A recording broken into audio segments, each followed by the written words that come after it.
Live at the door. All right. All right, you're good. You go inside.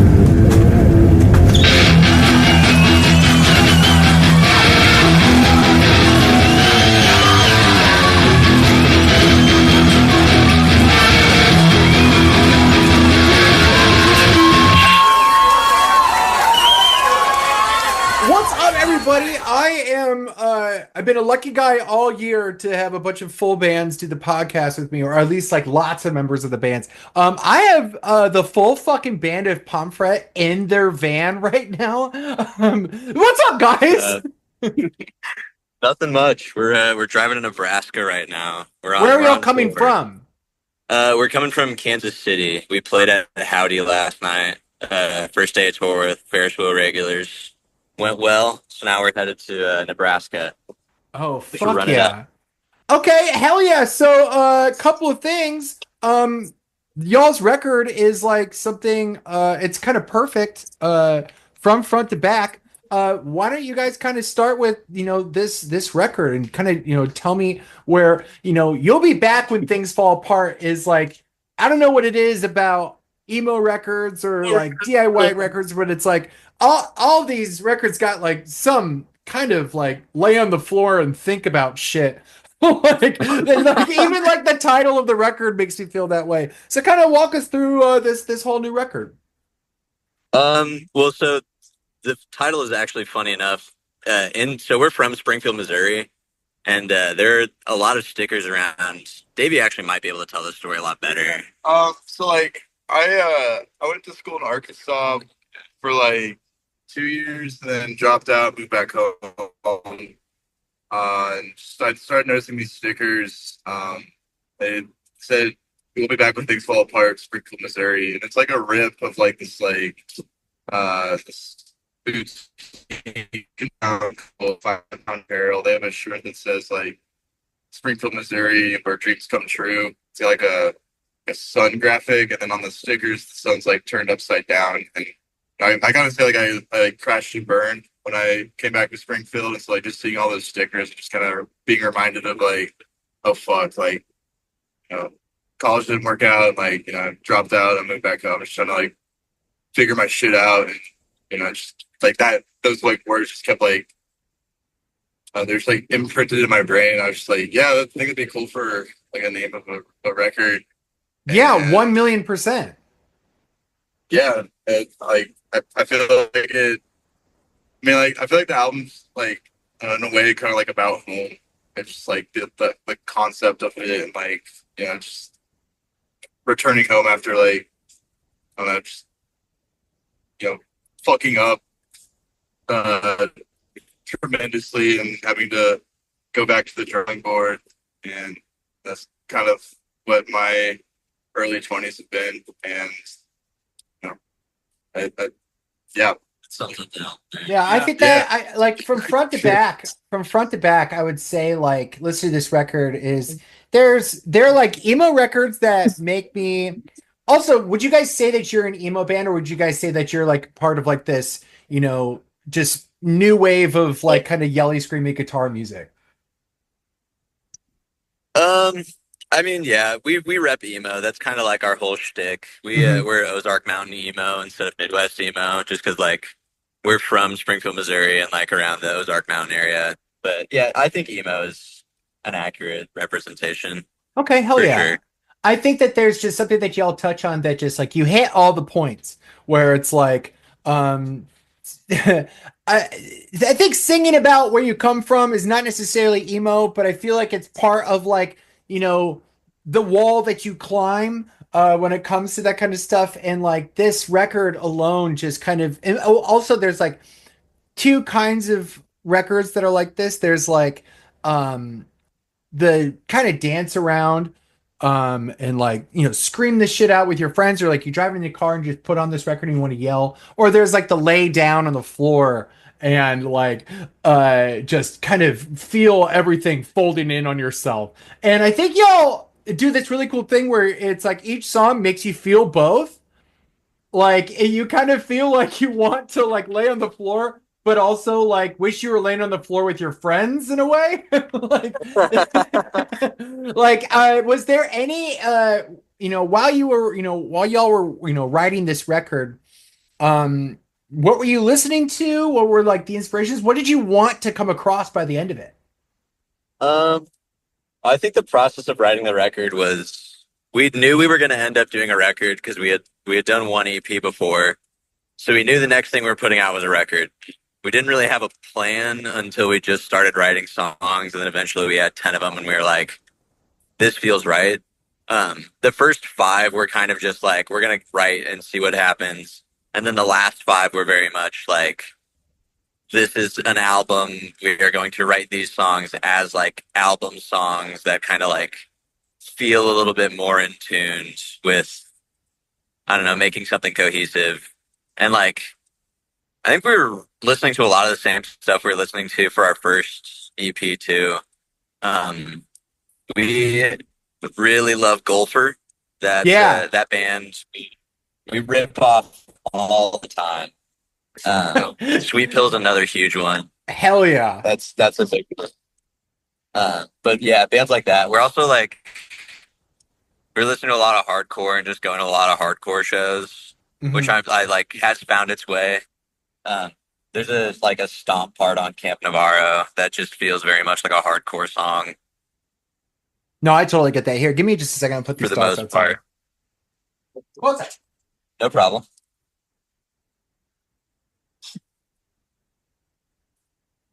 Ugh.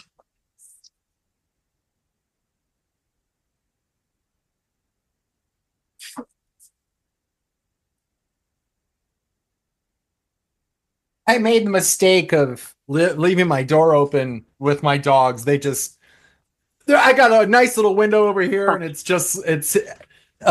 delivery time for everything right now. And I'm just like, oh, they're gonna about to fuck some shit up. Yeah, I need to put them outside. that's distracting. No, it is. Yeah. Okay, just really quickly, what were we talking right beforehand before I got fucking distracted with my dogs? What we were listening to, I think, when we Yeah, were writing the album. I think when it comes, that's right. You were talking about what were like the hardcore parts that you feel like you were like, okay, I want to translate that stuff, uh, into this record. When it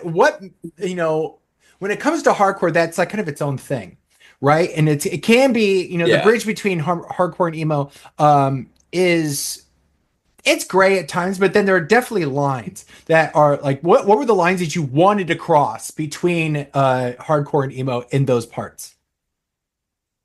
Um, I mean, like as far as it goes, I don't know that any of it was intentional. We just like listen to a lot of hardcore music and go to hardcore shows all the time. Yeah. There were definitely like there's that part, the ending of Camp Navarro, which was like a suggestion from our producer Zach, who like recorded the entire album, mixed and mastered it, just does everything for us. He was like, you should throw in a part that's like a very like big stomp part, like some of his hardcore songs. And like we go to hardcore shows with him all the time too, so like it just happens. None of it was like super intentional.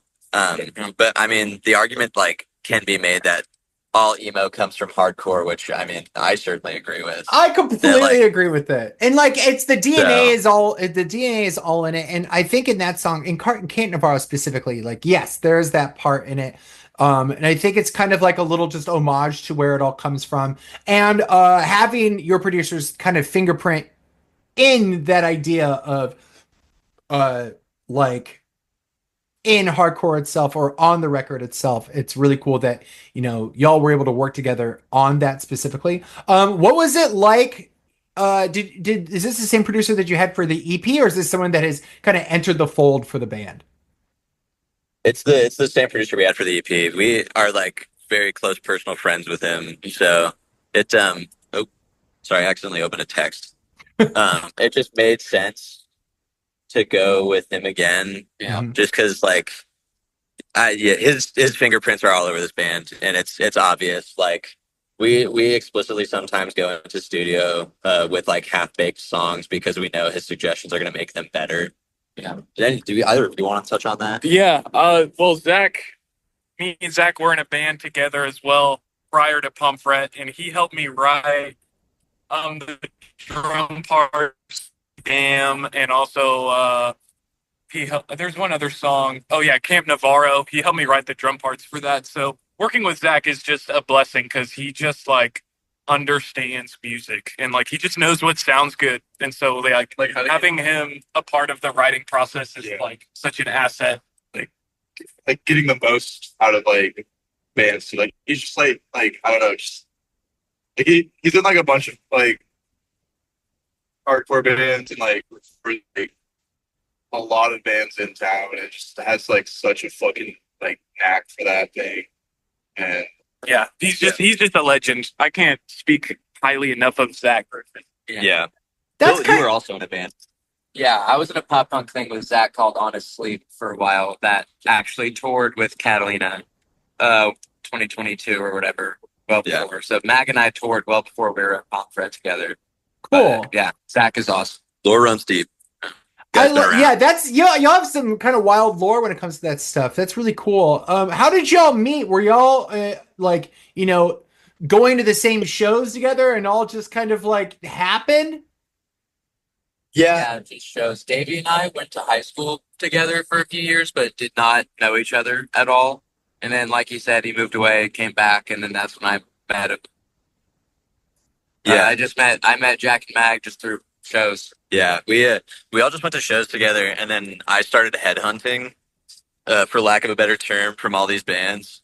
So Davey was in a different punk band, Mag was in Catalina, Phil was in Honest Sleep, and I was like watching these bands as a teenager, and I was just like, man, I want to start a band, and like I have all these riffs, and I want to do this, and I was like, hey, do you want to just be in this band? And Mag said yes first, and then I think Davey said yes, and then I think Phil said yes, and it was like, this has always been like the original lineup, essentially. I like how the lore was more the lore is thicker and the stuff they all did, except for like how the band started. It feels like the band started just by just saying yes. and that's what I love about like that kind of thing, because I think that it's just sometimes that it's just so much simpler. A lot of bands think that, or a lot of people that are listeners, you know, may develop like stories of how people came together, but like I think it's just so much funnier when how simple it is, where it's just like, well, I had some riffs and I just wanted to, you know, sing songs with my friends, and these were the guys that said yes to that. Yeah, that was exactly it. It was like, these are the ones who said yes, and it worked out. and now y'all are on the road. Like first of all, like the success of the record, I bet that's been feeling really, really cool with everyone talking about it. It was like, it's kind of a, you know, is this it's your first record? Is this everyone's first like LP1? Is it everyone's first what? Sorry. Oh yeah, cut sorry. out a little bit. I think that this is gonna be a funny episode because like I'm literally talking to you guys in the middle of the nowhere, and and so it's been coming in and out like kind of at a perfect amount. Is this everybody's first LP1? yeah, Yeah, I think so. This is the first time we've all released a full length. That must feel kind of special, like to share that. Yeah, it was once we finally had the masters back and we like listened to it all at once. We were like, oh, this is an album, and we've made an album for the first time, and like all of us have been trying to do that for years. Something a bit more like fuller and more final than an EP. Yeah. No, I've been talking to a couple of bands about this because it's just something that I've been thinking about more ever since the 95 like record like vinyl came out.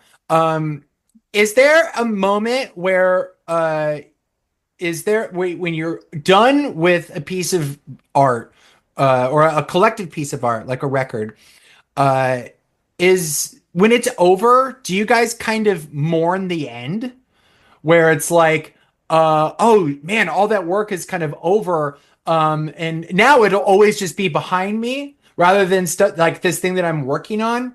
I kind of felt that, so I was wondering if more people kind of felt like a little bit of a mourning of something being over, specifically like these kind of pieces of art. I think definitely a little bit because you get so in the habit of like when you're writing the record, being very comfortable, like, you know, crafting something. And then once you're done, you're just like, okay, this is how it is and how it will always be.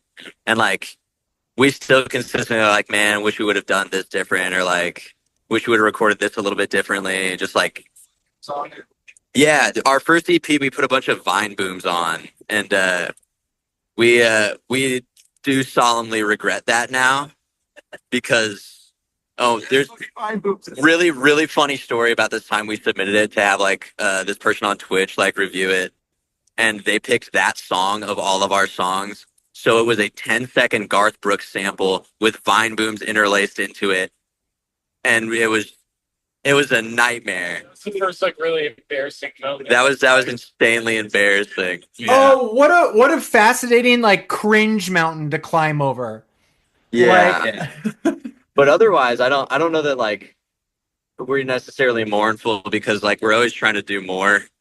So well, the album was honestly a very long, drawn out process. From like the release show that we played at Lindbergh's in Springfield was what, late November, December, but we started like really accumulating songs and like decided, we started accumulating songs of October the previous year, and then really like I guess decided that it was going to be like an album at the beginning of 2024, and then we didn't really record drums until May, and then I moved up to Iowa for the summer. Speaking of, we are now in Iowa. Oh yeah, and we just arrived in Iowa actually. Doug, I'm from Iowa, so like this is kind of beautiful.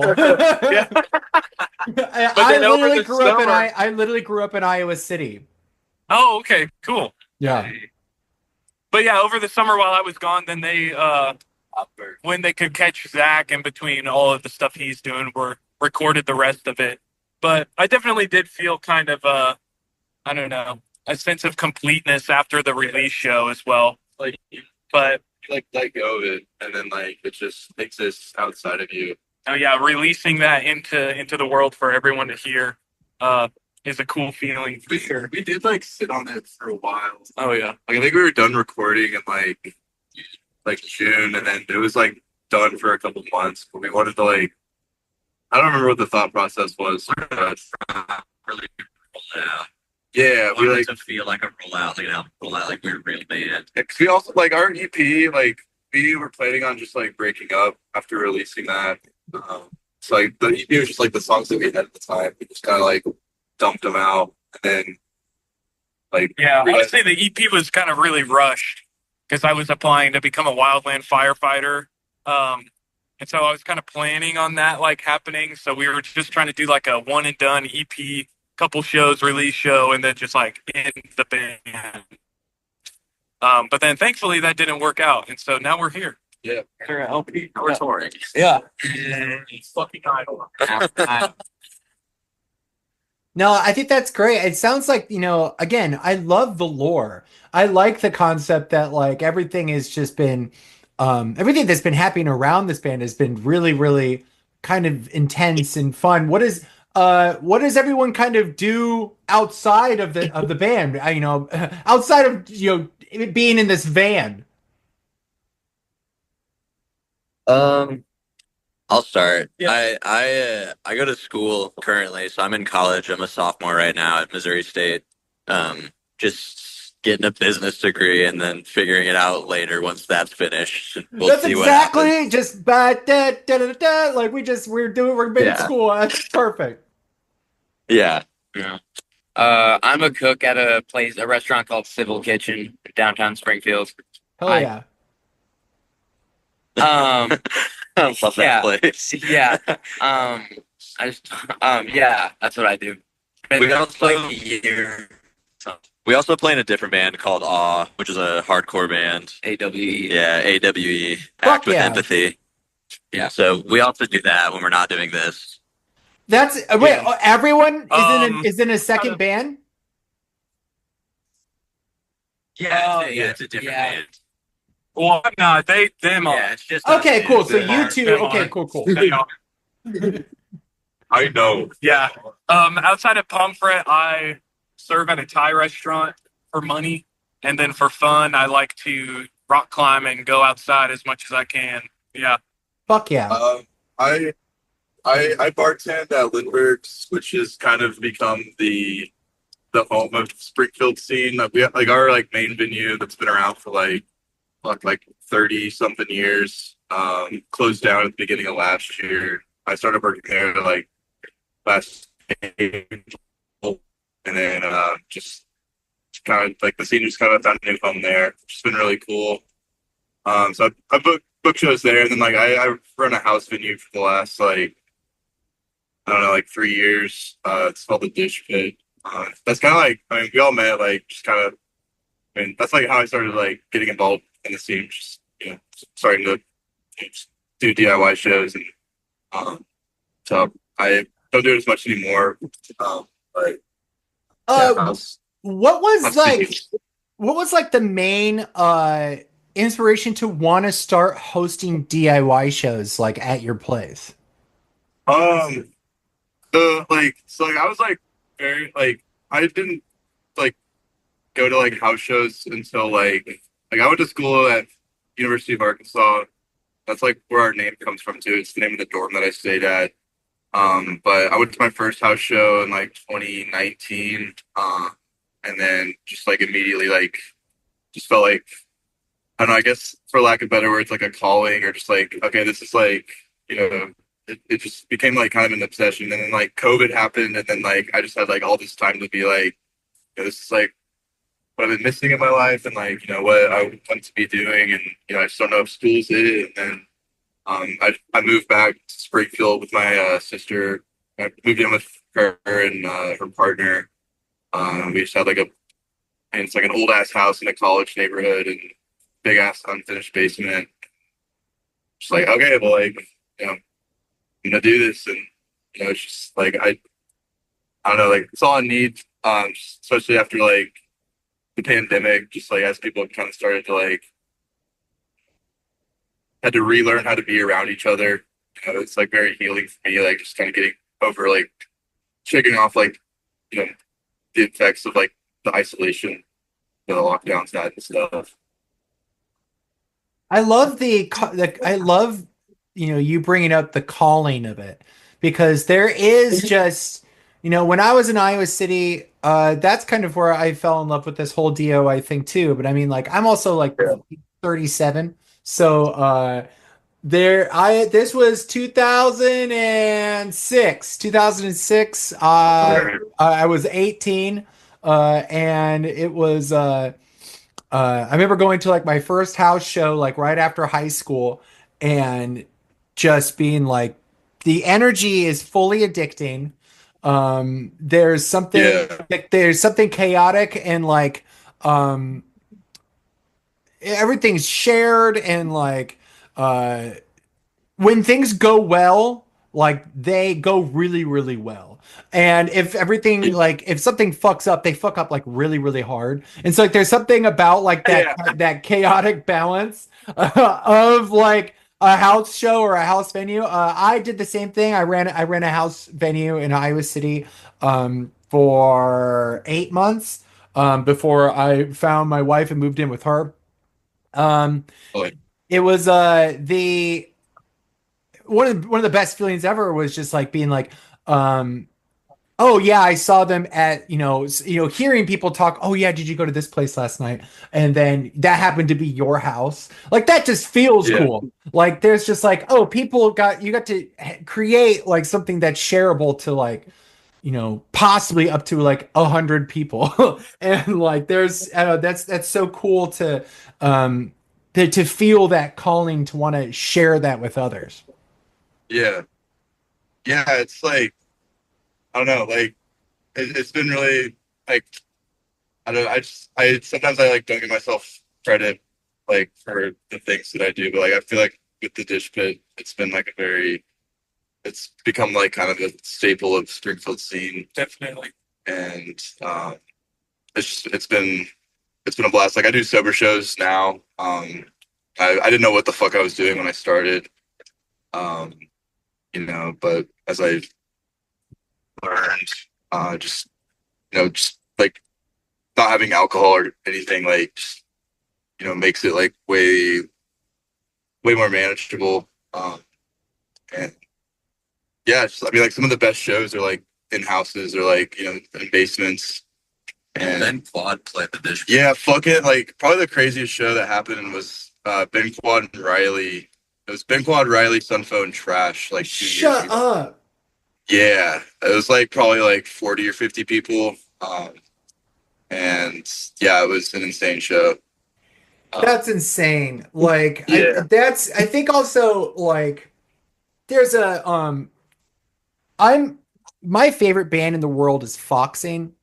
And Yeah. Foxing is like that. I am Foxing's strongest soldier, and Foxing has their new record has this the first song of it is called Secret History. And Secret History I feel like is a really, really great way to talk about like weird DIY stuff when it comes to like these shows, and where like this stuff that's never written down. It's like this thing that's just people either heard about it or someone tells you the story, kind of like how in the beginning days of stories were like Homer and the Odyssey, where like it was all this spoken word stuff and passing one story on to another, one story onto another. And that's how it feels like hearing stories about these shows at weird houses, hearing about this happened to that. Oh, I was there. I saw this. Oh, that didn't happen. Actually, it was this. And so it's just this weird kind of thing that only exists, I feel like, in these kind of communities. Yeah. Yeah. Like it's been cool, like, trying to like piece together. Like I didn't go to like local shows before COVID. But just like all like the oral history of like the scene, like, before COVID, like just through like I guess like elders in the community. Like it's just like it's like you said, it's really cool. And I don't know, it's kind of like I don't know, I like obviously like houses, like because of American football, like they have like kind of like like they mean a lot in like the emo sphere. But like I think it's also just because of like the type of music we're playing, and like because like house shows are like one of the most like intimate like live music experiences you can have. Holy shit, that truck just cut off that other truck. That's crazy. Sorry, I thought I was about to see a horrific accident. Yeah, like I don't know, like that the house that's on the cover of You'll Be Back is my house. Okay, cool. I was gonna ask you because I was like, okay, so we're talking about house shows and like all this stuff, emo music and pictures of houses and on the covers and stuff.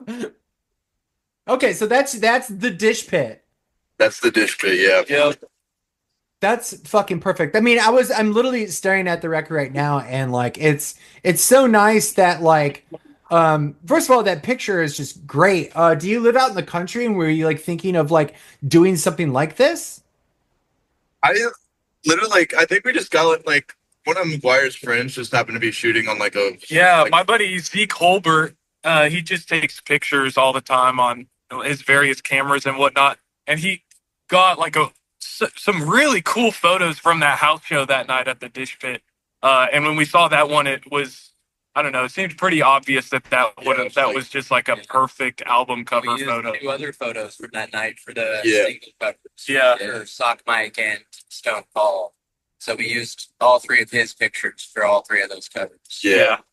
That's like- there's something really powerful about that kind of shit, because there's like there's always a moment where like there's again when the best part about being in a band is when everyone agrees without like without voting, without the democracy part of being in a band. It's where everyone just agrees automatically because everyone just caught the fucking vibe. Like, was there a moment where it's just all of you saw that image and we were like, cool, that's it, there's no other question? Yeah, Pretty much. When we saw all the photos from that night, it was pretty serendipitous. Yeah, like And I think Davey was talking about the idea of doing like just a emo house cover Like Yeah. even before we had those pictures, like I think that was something Davey wanted already, Yeah, like and we got them.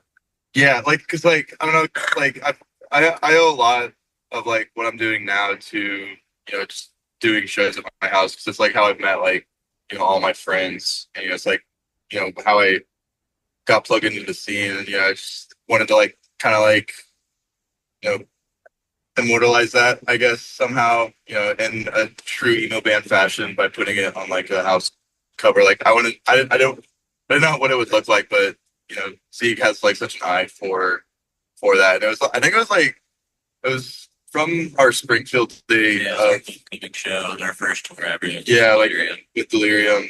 And yeah, it was just like, yeah, that's it.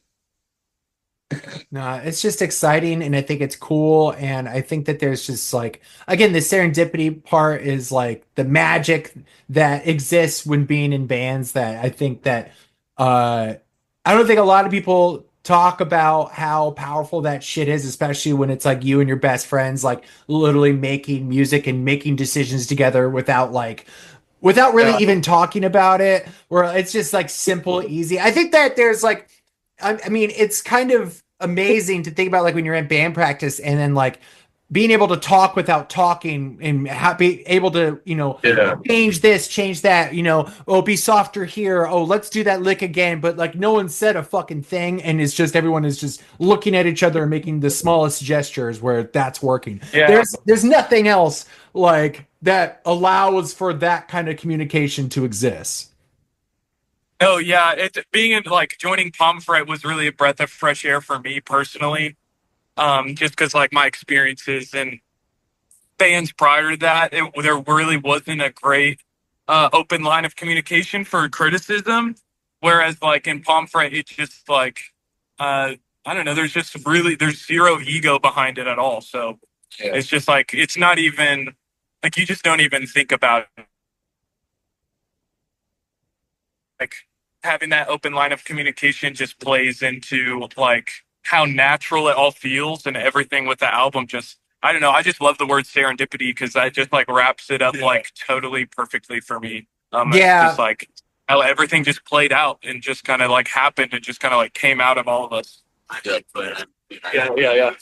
Yeah. We've also been a band for like almost 3 years, and we were just like recently writing before we had left for tour because we're trying to get some more songs together because we record in early April. Damn. we were Okay, like- so you guys are like ready to like go again. Yeah, it's nothing as big as this time, but Okay, yeah, exciting. But we were writing and we were like doing a jam part, and then we ended like McGuire like did the drum fill to end it all at the right time. And I remember Davey just looking at him going, "How did you know that Yeah, we were dude. there?" I was like, "When you've just been playing for 2 years together, it's very easy to like read what feels natural and like how the flow as a band works."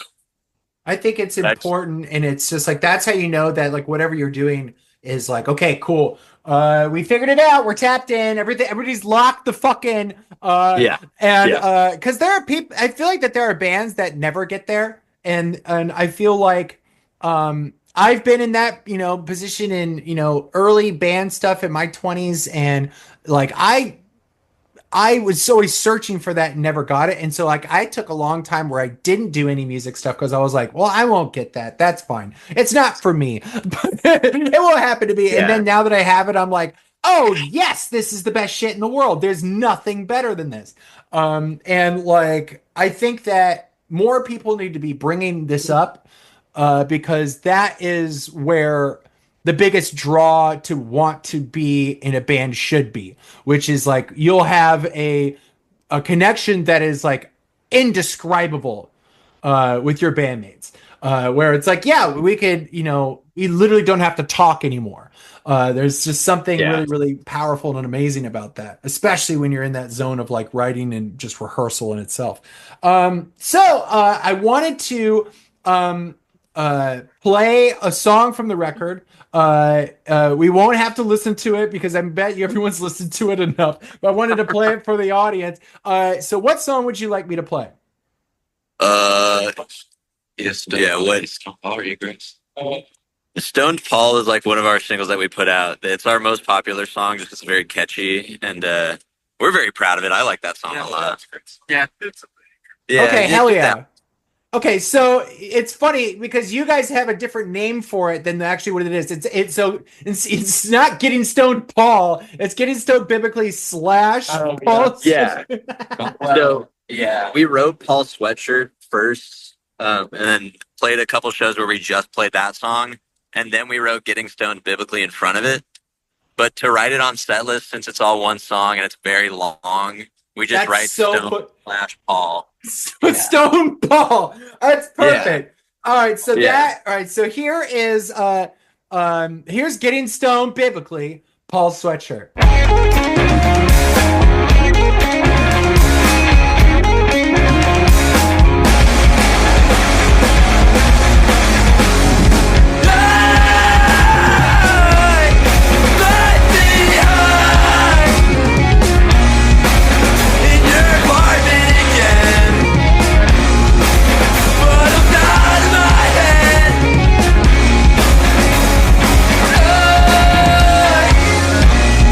Don't care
with no cue, just showing away from you. What's new? It's not you, it's not me. So what the fuck am I here with no key, just showing away from you. Okay, hell yeah. That was Getting Stoned Biblically, Paul Sweatshirt, Getting Stoned Paul, Getting Paul. Anything that you all want to put it on the fucking set list, it's perfect. Just thank you guys so much for jumping on while you were on the road. This was super killer. I'm really excited to hear the next stuff that y'all have, and just fucking reach out. We'll do this again. I love talking to you guys. Just drive safe and get to your place good. Okay, you guys? Yeah. Well, dude, thanks for having us. All right. Have a good one, y'all. Thank you. Bye. See ya. Fuck yeah.